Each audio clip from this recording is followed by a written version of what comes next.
नमस्कार साथियों, स्वागत है आपका एग्जाम स्टडी पर। इस वीडियो में डिस्कस करेंगे पर्यावरण की क्लास जो आपके सीटेट के लिए इंपॉर्टेंट होने वाली है।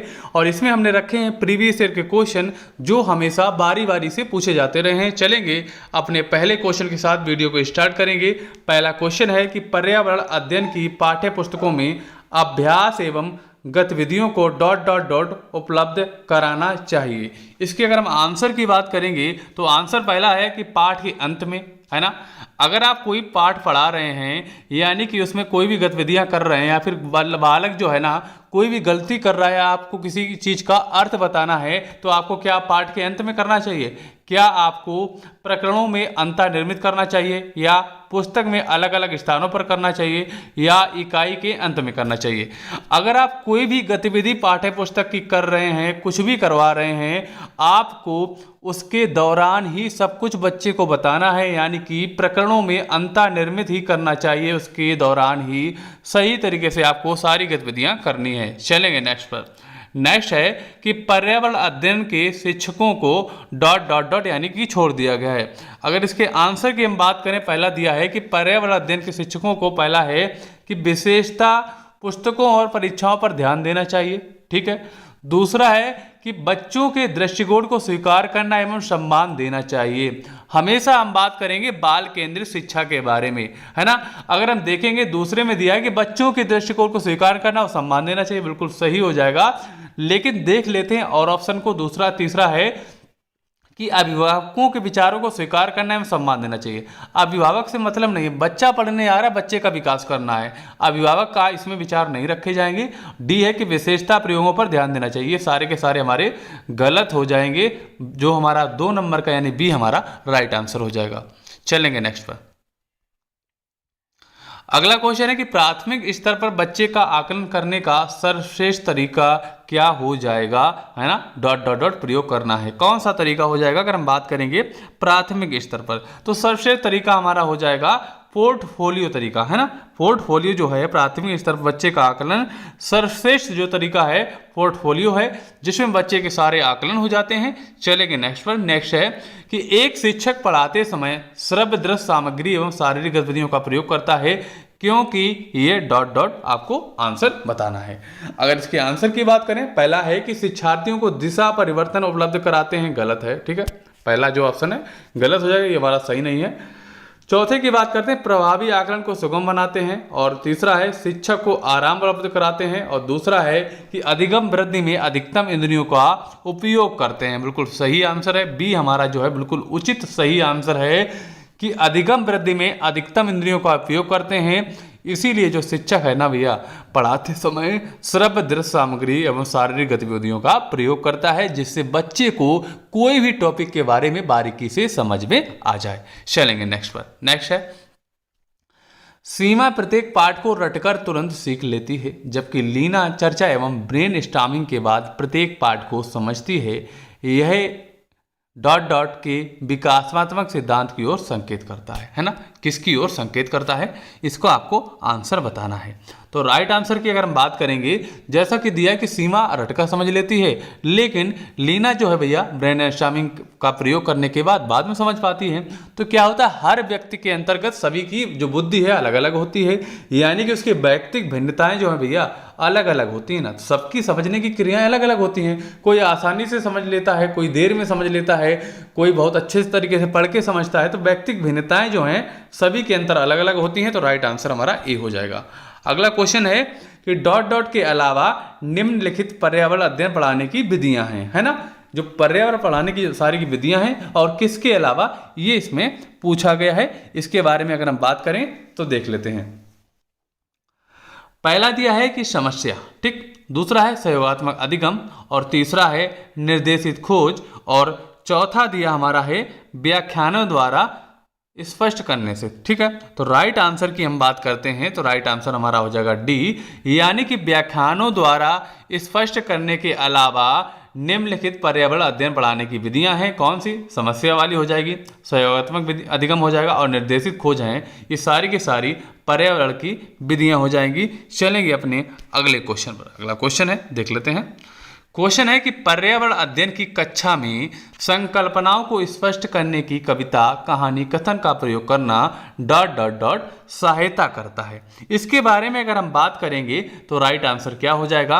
राइट आंसर की अगर हम बात करेंगे तो क्या हो जाएगा? पहला है कि भैया सही दिशा में विद्यार्थियों की ऊर्जा का सरलीकरण करने में, ठीक है। दूसरा है पाठ को आनंददायी रोचक बनाने में। तीसरा है कि स्थानीय एवं वैश्विक स्तर पर संसार की प्रकृति को खोजने और कल्पना करने की योग्यता बढ़ावा देने में। तो यही हमारा जो है राइट आंसर हो जाएगा। सी वाला जो हमारा है राइट आंसर हो जाएगा। चलेंगे नेक्स्ट पर। नेक्स्ट है डिसलेक्सिया मुख्यतः डॉट डॉट डॉट की समस्या संबंधित है ना। अगर हम बात करते हैं डिसलेक्सिया के बारे में, है ना, डिसलेक्सिया आपका होता है, डिसकैलकुलिया होता है, डिस्ग्राफिया होता है ना। ऐसे बहुत सारे आपने पढ़े होंगे, इसके बारे में बता देते हैं। अगर हम बात करते हैं डिसलेक्सिया का मतलब होता है पढ़ने की अक्षमता, है ना, या अधिगम की क्षमता जो होती है, जिसे हम अधिगम विकलांगता भी कहते हैं, वो होती है आपकी डिसलेक्सिया। इसमें क्या होता है भैया, बच्चा पढ़ नहीं पाता है, कोई भी पढ़ नहीं पाता, उसे कहते हैं डिसलेक्सिया, है ना। जब गणित संबंधी कोई समस्या आती है उसे कहते हैं डिसकैलकुलिया। जब लिखने की समस्या आती है उसे कहते हैं डिसग्राफिया, है ना। चलेंगे नेक्स्ट पर। नेक्स्ट की बात कर लेते हैं। नेक्स्ट क्वेश्चन हमारा क्या है, इसको हम देख लेते हैं। अगला क्वेश्चन है कि सहयोगात्मक अधिगम में पुराने एवं अधिक दक्ष विद्यार्थी छोटे एवं कुशल विद्यार्थियों का आकलन करते हैं, इसका परिणाम क्या है? इसके परिणाम की बात करते हैं कि सहयोगात्मक अधिगम में पुराने एवं अधिक दक्ष विद्यार्थी छोटे कुशल विद्यार्थियों का आकलन करते हैं, इसका परिणाम क्या है? यानी कि एक कक्षा चल रही है, उसमें क्या होते हैं, कुछ बालक सामान्य होते हैं, कुछ बालक बहुत दक्ष होते हैं, कुछ बालक को समझ में नहीं आता है ना, उनका लेवल जो IQ लेवल थोड़ा नीचे आ जाता है। तो क्या करते हैं भैया, एक दूसरे की हेल्प करते हैं, और जो दक्ष बच्चे हैं उनका आकलन करेंगे, किनका, जो कम बच्चे जानते हैं तो उनका आकलन करके उनका सहयोग करते हैं, उनको पढ़ाने में सहयोग करते हैं, जिससे उनको क्या होता है भैया, विकास होता है। तो इसे हम कह क्या सकते हैं, तो इसको एक भाषा में क्या कहेंगे, तो इसको हम कह सकते हैं भैया, इससे क्या होगी, क्लास में उच्च उपलब्धि होगी और स्वगरिमा, यानी कि एक दूसरे के साथ आप पढ़ रहे हैं तो उच्च उपलब्धि और स्वगरिमा इसका परिणाम होगा। परिणाम पूछा गया ना, परिणाम होगा उच्च उपलब्धि और स्वगरिमा, ठीक है। चलेंगे नेक्स्ट पर। नेक्स्ट है अल बिरूनी जिस देश से आया था उसका नाम क्या था, है ना। अल बिरूनी की बात करते हैं, एक इतिहासकार था जो भारत में आया था, तो कहाँ से आया था उसकी बात करेंगे तो वो आया था भैया उज्बेकिस्तान से। कहाँ से आया था, उज्बेकिस्तान से आया था। और इसकी अगर हम बात करते हैं, ये भारत में आया था, इसने कौन सी पुस्तक लिखी थी, इसने पुस्तक लिखी थी तारीख हिंद पुस्तक लिखी थी, किसने, अल बिरूनी ने। चलेंगे नेक्स्ट पर। नेक्स्ट है डॉट डॉट डॉट के अलावा बच्चे के विकास को आकार देने वाले वातावरणीय कारकों में निम्नलिखित सभी शामिल हैं, है ना। इसमें से एक के अलावा और सभी शामिल हैं वातावरणीय कारकों में। चलिए इसके बारे में जान लेते हैं। अगर हम इसकी बात करेंगे तो इसका राइट आंसर क्या हो जाएगा, पहला दिया है संस्कृति, ठीक है, संस्कृति भी हमारी आ जाती है वातावरण के अंतर्गत। शिक्षा की गुणवत्ता भी आ जाती है और पौष्टिकता आती है, ठीक है। शारीरिक गठन नहीं आता है, तो हमारा राइट आंसर क्या हो जाएगा, शारीरिक गठन हो जाएगा। यानी कि शारीरिक गठन के अलावा बच्चे के विकास को आकार देने वाले वातावरणीय कारकों में निम्नलिखित शामिल हैं। कौन कौन, संस्कृति शामिल है, शिक्षा की गुणवत्ता शामिल है, पौष्टिकता शामिल है, लेकिन शारीरिक गठन शामिल नहीं है। तो राइट आंसर हमारा डी हो जाएगा। अगला क्वेश्चन है कि कांसा के विषय में जिसका उपयोग गोलकुंडा के किले में मिली तोप में किया गया था, सही कथन चुनिए, है ना। इसके बारे में पूछा गया है, इस सही कथन आपको बताना है। तो हम बात करते हैं, कांसा तांबा तथा जस्ता की मिश्र धातु है, नहीं, बिल्कुल गलत है। लास्ट लिखते हैं कांसा एक तत्व है, ठीक है, गलत है, ठीक है। और ये देख लेते हैं कांसा तांबा तथा प्लेटिनम की मिश्र धातु, गलत। अब हम बात करते हैं, कांसा जो है ना, कांसा तांबा तथा टिन की मिश्र धातु है, जो हमारा बी वाला है ये हमारा सही हो जाएगा कि कांसा जो है तांबा तथा टिन का एक मिश्र धातु बनता है, उसे कहते हैं कांसा, है ना। तांबा का मिला दो, टिन को मिला दो, जो मिश्र धातु बनेगी वही कहलाती है कांसा। तो हमारा बी जो हमारा है राइट आंसर हो जाएगा। अगला क्वेश्चन है कि एक ही तरह के फसल बार बार उगाने और बहुत से रसायनों के उपयोग करने में मृदा कैसी हो जाती है। मृदा क्या हो जाएगी, अगर कोई भी खेत है, अगर बार बार आप फसल कर रहे हैं तो मृदा क्या हो जाएगी, खराब हो जाएगी। उसके अलावा अगर आप अधिक रसायन का भी प्रयोग कर रहे हैं तब भी क्या है, मृदा जो है खराब हो जाएगी, यानी कि बंजर हो जाएगी। तो राइट आंसर हमारा क्या हो जाएगा, ए, मृदा जो है बंजर हो जाएगी, है ना। राइट आंसर ए हो जाएगा। जैसा कि आपने एक सदगुरु ने एक अभियान चलाया है, आपने देखा होगा, उन्होंने सेव सॉइल नाम से अभियान चलाया था। उन्होंने कहा था कि जो रसायन जो ज़्यादा खेती में उपयोग हो रहे हैं, अगर ऐसे ही होते रहे तो क्या है कि एक दिन खेती जो है भैया बंजर हो जाएगी, है ना। उसी तरीके से क्वेश्चन का आंसर हो जाएगा। अगला क्वेश्चन है कि निम्न में से लेह और लद्दाख के मकानों की विशेषता चुनिए, है ना। लेह और लद्दाख के मकानों की आपको विशेषता बतानी है, क्या हो सकती है इसके बारे में बात करते हैं, है ना। इसकी अगर बात करते हैं, यहाँ पे जो है ये गलत टाइप है, इसके बारे में अगर हम बात करेंगे तो यहाँ पे हो जाएगा पेड़ के तनों, क्या हो जाएगा, पेड़ के तनों से बनी लकड़ी ढालू छतें, ठीक है। कहाँ पर होती हैं, क्या ऐसे होती हैं लेह लद्दाख में? नहीं, ऐसा नहीं है, ये गलत हो जाएगा, ये वाला हमारा गलत हो जाएगा। दूसरा है कि निचली मंजिल में कोई खिड़की नहीं होती, ये हमारा सही हो जाएगा, ठीक है। पत्थर मिट्टी और चूने से बनी मोटी दीवारें, सही हो जाएगा। और लकड़ी का फर्श होता है, सही हो जाएगा। यानी कि इसमें हमारे जो आंसर हैं कौन से हो जाएंगे, 3 आंसर हो जाएंगे। बी सी डी जो हमारा आंसर है, और ए वाला जो हमारा गलत है, ये हमारा आंसर नहीं है। आपको ऑप्शन में मिल जाएगा। ऑप्शन ऐसे होते हैं कि ए ऑप्शन में दिया होगा B C D, B option में दिया होगा सी डी ए सही है, सी ऑप्शन में दिया है ए बी डी सही है, या डी ऑप्शन में दिया है ए बी सही है। लेकिन आपके कौन से सही है, बी सी डी सही है। यानी कि हमारे जो लद्दाख और लेह के घर कैसे होते हैं, इसमें विशेषता दी हुई है। चलेंगे नेक्स्ट है कि तरुण भारत संघ नामक समूह संबंधित है। एक समूह का नाम है ना, जो मतलब सरकारी नहीं है, गैर सरकारी समूह है, जिसका नाम है तरुण भारत संघ नामक समूह। उस संबंधित किससे है, इसका काम क्या है, इसके बारे में अगर हम बात करेंगे, ये समूह किससे संबंधित है, तो ये समूह जो है भैया पुरानी झीलें पुनः निर्मित करने से संबंधित है ना। पुरानी झीलें जो हैं पुनः निर्मित करता है। इसका राइट आंसर क्या हो जाएगा, डी हमारा जो है राइट आंसर हो जाएगा।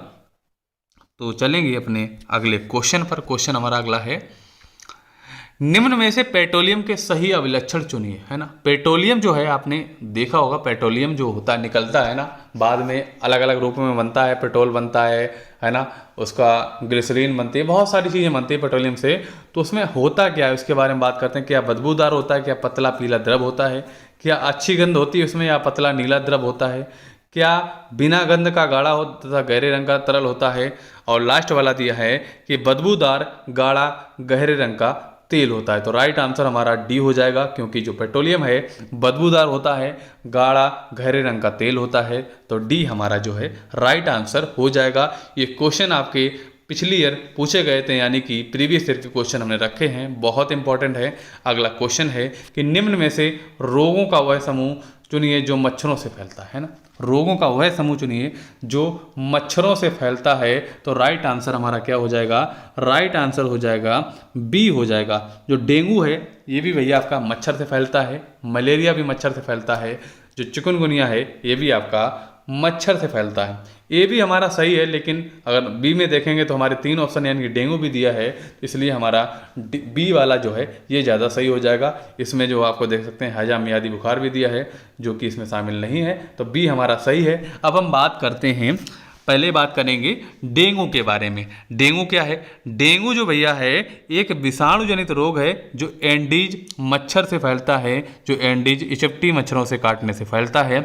अगर हम बात करेंगे मलेरिया के बारे में, ये क्या है, एक बाहक जनित रोग है जो प्रोटोजोआ परजीवी द्वारा फैलता है, क्या, मलेरिया, है ना। अब हम बात करते हैं चिकनगुनिया के बारे में। चिकनगुनिया जो है लंबे समय तक चलने वाला जोड़ों का दर्द वाला रोग है। इस रोग का जो उम्र भैया है चरण 2 से 5 दिन होता है। जो रोग है 2 से 5 दिन रुकता है, लेकिन जो जोड़ों का दर्द है काफ़ी दिन तक बना रहता है, और ये भैया एडिस मच्छर से काटने से होता है। कौन सा, चिकनगुनिया, है ना। चलेंगे नेक्स्ट क्वेश्चन क्या देख लेते हैं।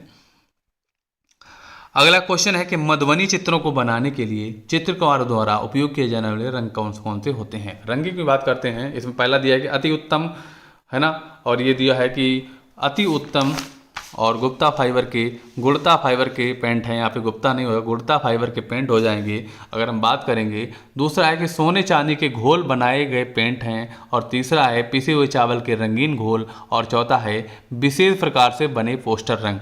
अगर हम बात करेंगे मधुबनी पेंट के बारे में, मधुबनी चित्रों के बारे में, इसमें प्रयोग किया जाता है भैया पिसे हुए चावल के रंगीन घोल का प्रयोग किया जाता है। डी सी हमारा जो है राइट आंसर हो जाएगा। अगर हम बात करेंगे तो ये कहाँ पर भैया है, मधुबनी चित्रों को कहाँ बनाया जाता है, बिहार में बनाया जाता है। जो मधुबनी चित्रकला है मिथिलांचल क्षेत्र में बनाई जाती है, कि जैसे कि बिहार के क्षेत्र की अगर हम बात करेंगे, आपका दरभंगा क्षेत्र हो गया है ना, एक मधुबनी क्षेत्र है, क्षेत्र का नाम है यानी कि मधुबनी। एवं नेपाल के कुछ क्षेत्रों की प्रमुख जो चित्रकला भैया है कौन सी है, मधुबनी पेंट है। अगर इसके रंगों की बात करते हैं कैसे बनाए जाते हैं, घरेलू चीज़ें बनाई जाती हैं, जैसे कि हल्दी का प्रयोग किया जाता है, केले के पत्तों का प्रयोग किया जाता है, पीपल की छाल का प्रयोग किया जाता है, पिसे हुए चावल आदि की आवश्यकता पड़ती है किसमें, मधुबनी पेंट बनाने में। अगर दोस्तों आपको हमारा वीडियो अच्छा लगा, वीडियो को अवश्य लाइक करें, चैनल को सब्सक्राइब नहीं किया सब्सक्राइब कर लें, और कमेंट्स लाइक शेयर करके ज़रूर बताएं आपको वीडियो कैसा लगा, जिससे हमें आपका मोटिवेशन मिलता है। मिलेंगे आपको हम अपने अगले वीडियो के साथ। अगर आप नहीं जुड़े हमारे टेलीग्राम चैनल से, जुड़ जाइए। आप सर्च करेंगे टेलीग्राम पे एग्जाम सर स्टडी, आपको मिल जाएगा। उसके अलावा हम डिस्क्रिप्शन